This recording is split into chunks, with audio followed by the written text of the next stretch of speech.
আজি আছিল Australia ভাৰ্সেস বাংলাদেশেৰ second টেস্টৰ আজিৰ পৰা আৰম্ভ হৈছে আৰু গ্ৰেট বেৰিয়াৰ ৰিফ এৰেনা মেকেট এই মেচখন হৈছিল আৰু এক্সপেক্ট কৰা গৈছিলে যে বাংলাদেশে সুন্দৰ যি ফাৰ্ষ্ট টেষ্টত যি অস্ট্ৰেলিয়াৰ লগত এটা হিষ্টৰিক উইন জিকিলে তাৰ ফলত এনেকুৱা লগা হৈছিল যে বাংলাদেশে পুৰা ফাইট বেক দিব, কিন্তু বাংলাদেশক ধৰাশায়ী কৰি দিলে। আজিয়ে টোটেল 18টা উইকেট, ডে ওৱানত 18টা উইকেট পৰিছে। আপুনি ভাবক কেনেকুৱা ধৰণৰ গ্ৰীণ পিচ হয়। আৰু প্ৰথম ইনিংছত বাংলাদেশে বেটিং কৰিছে আৰু ফাৰ্ষ্টতে বেটিং কৰি Bangladesh all out for only 64 ৰানত বাংলাদেশ অল আউট হৈ গৈছে।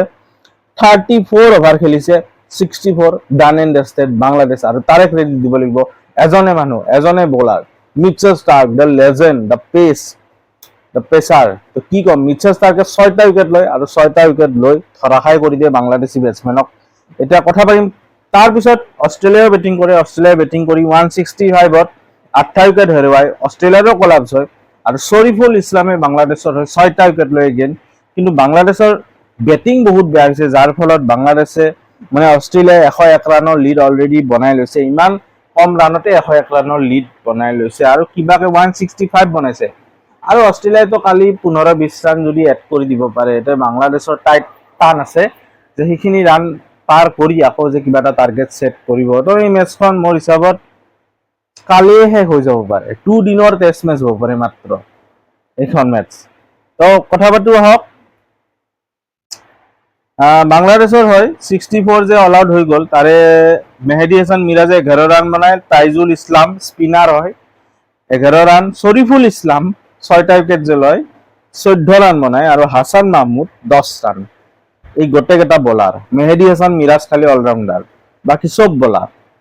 বাকী ওপৰত যদি চাই কেইটাই ডাক মাৰিছে, সাদমান ইছলাম 0 ডাক, তানজিৰ হাসান তামিম ডাক, নাজমুল হুছেইন শান্ত কেপ্টেইন ডাক, লিটন দাস ডাক উইকেট কিপাৰ, মানে 4টা ডাক বাংলাদেশৰ। আৰু এইফালে অস্ট্ৰেলিয়াৰ হৈ কেমেৰুন গ্ৰীণ 51ত বেটিং কৰি আছে নট আউট। আৰু আমাৰ লিয়ন যি আছে নাথান লিয়নে 10 ৰানত বেটিং কৰি আছে। অস্ট্ৰেলিয়াৰ হৈ ট্ৰেভিছ হেডে অপেনিং আহে, 22 ৰান বনায় 27টা বলত। এফালে ষ্টিভেন স্মিথ 42 ৰান বনায়, এলেক্স কেৰী 5 ৰান।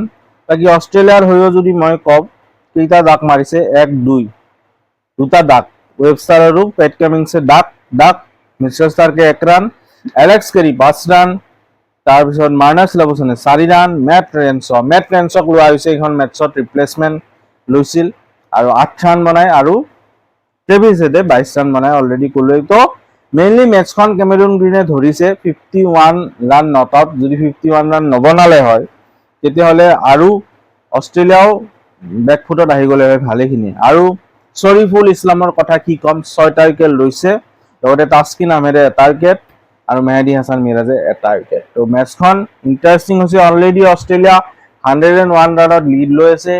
কালি মই অলৰেডি ক'লোৱে 15-20 ৰান যদিও 2টা উইকেট আছে বনাই দিয়ে, তো 120 ৰান মান 115-20 ৰানত লিড ল'ব। আৰু কনচিডাৰিং মানে বাংলাদেশ ফাৰ্ষ্ট ইনিংছ চাই 64ত অল আউট, তেওঁলোকে 115-20 ৰান চেজ কৰি তাৰ ওপৰত কিমান এক্সট্ৰা বনায় সেইখিনিহে টাৰ্গেট হ'ব। গতিকে it will be tough for Bangladesh. So' এইখন মেচ কালি ডান এণ্ড ডাষ্টেড হৈ যাব লাগে, 2দিনীয়া মেচ হ'ব, গতিকে চাব লাগিব। আৰু এনেকুৱা ধৰণৰ ইণ্টাৰেষ্টিং ভিডিঅ'বিলাক আমাৰ চেনেল পাব। আছাম প্ৰিমিয়াৰ লীগৰ ওপৰতো ভিডিঅ' বনাইছোঁ, চ' ছাবস্ক্ৰাইব কৰি লওক চেনেলটো। টিল দেন আহিছোঁ, বাই বাই।